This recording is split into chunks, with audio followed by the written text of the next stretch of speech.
नमस्कार, प्रणाम दोस्तों आज की वीडियो में हम जानिए गंगा नदी के बारे में। जैसे कई बार हमने सुना होगा गंगा नदी जो है वो गंगोत्री से निकलती है, गोमुख से, ऐसे मतलब हमने सुना है ना। लेकिन असल में गंगा नदी कई छोटी छोटी नदियों से और कई नदियों से मिलके बनती है। तो इसको हम समझेंगे मैप की सहायता से। जैसे मैं आपको बता देती हूँ, जैसे विष्णु गंगा, धौली गंगा मिलते हैं, उसके बाद आयको नदी जाती है, फिर नंदाकिनी मिलती है, पिंडार मिलती है, ऐसी अलकनंदा मिलती है। ऐसे ही कई नदियों से मिलके गंगा नदी बनती है। तो इसको हम समझते हैं मैप की सहायता से। तो अब हम देखते हैं मैप की ओर को। सबसे पहले एक साइड से आती है विष्णु गंगा, एक साइड से आती है धौली गंगा। जो विष्णु गंगा है वो संतोप्त हिमानी जो कि बद्रीनाथ में, वहाँ से निकलती है। तो जैसे यहाँ से आई ये धौली गंगा है ना, यहाँ पे धौली गंगा है ना, और इसको ये रहा धौली गंगा, और यहाँ से आते हैं विष्णु गंगा, और ये दोनों मिलते हैं यहाँ विष्णु प्रयाग में। ठीक है, फिर यहाँ से क्योंकि इन दोनों की गहराई और लंबाई जो है मतलब बराबर होती है, तो जब दोनों नदियाँ आपस में मिलती है और उनकी अगर बराबर हो ना गहराई लंबाई मतलब, तो वो फिर एक नया नाम बनाती है। और यहाँ पे विष्णु प्रयाग में ये दोनों मिलते हैं और क्योंकि बराबर होती है नदियाँ, तो यहाँ पे पड़ जाता है इनका अलकनंदा नाम। और यही अलकनंदा नदी आगे बढ़ती है।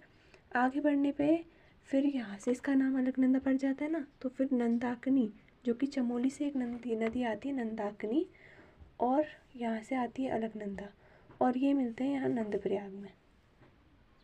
फिर नंदप्रयाग से, क्योंकि अलकनंदा की लंबाई अधिक होती है, गहराई लंबी नदी है, और नंदाकिनी की छोटी, जो तो आगे वही नदी, उसी नदी के नाम से आगे नदी बढ़ती है जिस नदी की लंबाई जो मतलब लंबी नदी हो। तो ये है अलकनंदा, क्योंकि बड़ी नदी है, जो बड़ी नदी है उसी के नाम से आगे बढ़ेगी नदी, तो अलकनंदा के नाम से आगे बढ़ती है।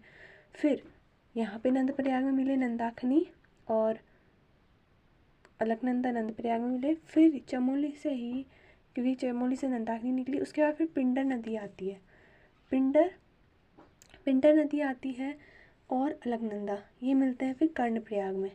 कर्णप्रयाग से जैसे यहाँ पर हम देख रहे हैं, फिर पिंडर और अलकनंदा नदी मिली कर्णप्रयाग में।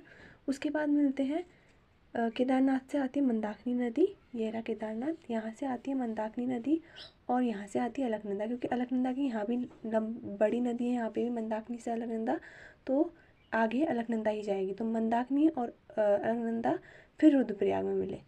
उसके बाद आगे बढ़ते हैं, फिर आगे बढ़ने के बाद फिर देवप्रयाग में मिलती हैं। पहले हम थोड़ा ऊपर देख लेते हैं, यहाँ पे मिलती है भागीरथी और अलकनंदा। भागीरथी और अलकनंदा मिलके यहाँ पे बनाते हैं गंगा नदी। पहले हम भागीरथी को देख लेते हैं। उत्तर काशी से आती है, मतलब ये गंगोत्री जो गोमुख है ना, गंगोत्री और गोमुख जिसका हमने नाम पढ़ा है, तो गंगोत्री से निकलती है भागीरथी नदी, और ये आगे आगे जाती है, और फिर टिहरी गढ़वाल से मिलती है भिलंगना, और ये दोनों मिलते हैं टिहरी गढ़वाल में।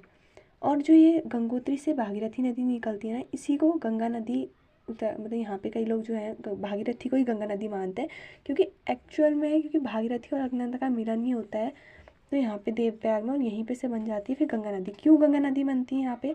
क्योंकि भागीरथी की लंबाई गहराई और अलकनंदा की गहराई लंबाई मतलब दोनों बराबर नदियाँ हैं। तो जो मैंने बताया था ना कि अगर दोनों नदियों की लंबाई गहराई बराबर हो, दोनों नदियाँ, तो एक नया नाम मिलता है।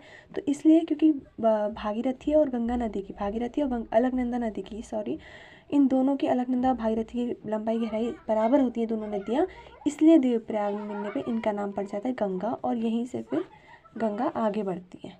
ठीक है, और टिहरी में क्या मिलती है? गंगा, भागीरथी से एक और नदी मिलती है भिलांगना। अभी भाई यहाँ पे देख लेते हैं, विष्णु गंगा, धौली गंगा आए। ठीक है, विष्णु गंगा निकलती है कहाँ से? बद्रीनाथ से। यहाँ पे इन दोनों नदियों की लंबाई बराबर एक समान होती है, मतलब दोनों नदियाँ, इसलिए यहाँ पे इनका नाम पड़ जाता है अलकनंदा।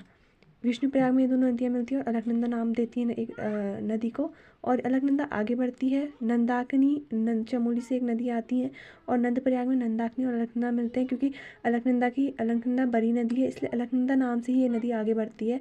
नंदप्रयाग में मिले, फिर आगे बढ़ी अलकनंदा, पिंडार नदी आई, अलकनंदा का मिलन हुआ। अलकनंदा पिंडार से बड़ी है, इसलिए अलकनंदा ही आगे बढ़ेगी, और ये दोनों मिलते हैं कर्णप्रयाग में। ठीक है, उसके बाद आगे बढ़ते हैं, फिर मंदाकिनी नदी केदारनाथ से आती है, फिर यहाँ ये मिलते हैं रुद्रप्रयाग में। फिर अलकनंदा ही आगे बढ़ती है।